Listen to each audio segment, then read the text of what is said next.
بسم الله الرحمن الرحيم، والحمد لله والصلاة والسلام على مولانا رسول الله خاتم النبيين وإمام المرسلين. أعزائي المشاهدين الكرام، وصفتنا اليوم مكرونة بصلصة حمراء. أولا نكشن البصل في صاج على النار، ونزيد عليه توم، ونزيد عليه لحم مفرومة،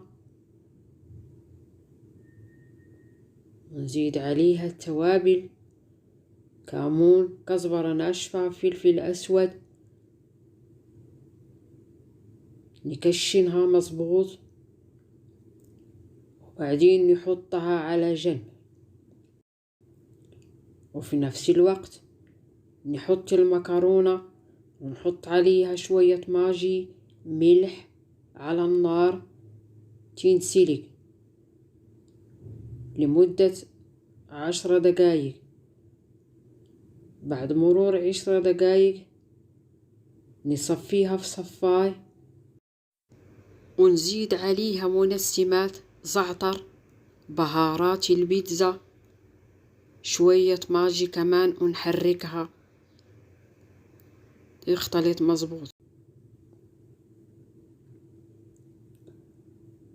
ونخليها هي كمان على جنب. وبعدين نسوي الصلصة الحمراء،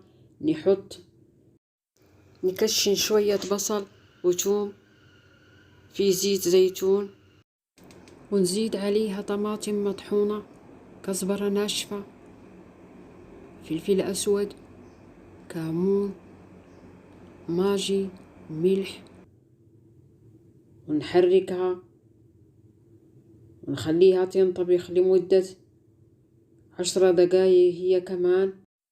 وفي الآخر نغرفها في صحن التقديم، ونزيد عليها مفرومة، ونحط عليها صلصة من فوق. بألف صحة وعافية.